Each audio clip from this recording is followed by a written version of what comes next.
ഇന്ന് നമുക്ക് China rose സ്ക്വയറിൽ നിന്നും ഓയാഹിൻ്റെ 2 കാറുകൾ കാണിച്ചു കേട്ടോ. ഒരു SUV, ഒരു 5 സീറ്റർ, ഒരു അമേസിങ് കാർ കേട്ടോ.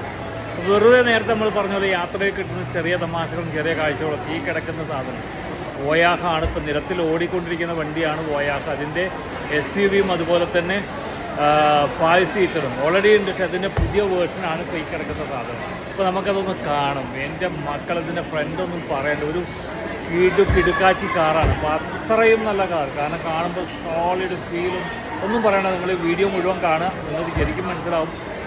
ഇതിൻ്റെ SUVയും ഉണ്ട്, അതുപോലെ തന്നെ 5 സീറ്ററും. നമുക്കത് കാണാം.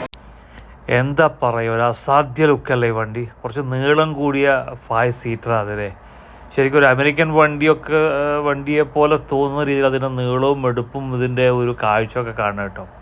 എനിവേ എന്താ പറയുക, അത്രയും ലുക്കുള്ള ഒരു പുതിയ ടെക്നോളജിയുമായിട്ട് ബന്ധപ്പെട്ട് വെഹിക്കിൾ ഇവരിങ്ങനെ കുതിച്ച് കയറിക്കൊണ്ടിരിക്കുകയാണ്. എന്താ വണ്ടി നമുക്ക് പറയാൻ നോക്കില്ല, അത്രയും ഭംഗി കിട്ടും. ഇതിൻ്റെ ആ ഫ്രണ്ട് ഗ്രില്ലും ആ ഒരു ഷേപ്പും അങ്ങനെ ഒന്നും പറയണ്ട. ഉള്ളിലെ ഇൻറ്റീരിയർ ആണെങ്കിലും ഇതിന് കറക്റ്റ് മാച്ച് ചെയ്യുന്ന രീതിയിൽ ഒരു വല്ലാത്ത രീതിയിലായിട്ട് ഇവർ കാർ നിർമ്മിച്ചുകൊണ്ടിരിക്കുന്നത്.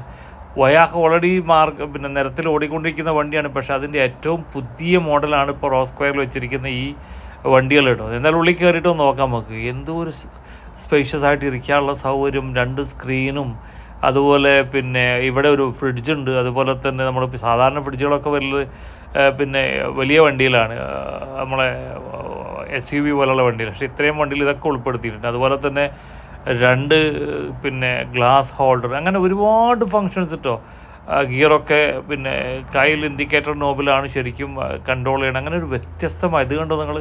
ഇതൊക്കെ ഇന്ത്യയിൽ ഇറങ്ങാണ് പറക്കും കേട്ടോ. ഇതിൻ്റെ പുറകിലൊരു SUVയും കൂടെ ഞാൻ ഷെയർ ചെയ്യുന്നത് നിങ്ങൾ കാണുക. അപ്പോൾ ഇതൊക്കെയാണ് വോയാഹിൻ്റെ 5 സീറ്റർ കേട്ടോ. ഒരു കിടിലൻ കാർ കേട്ടോ.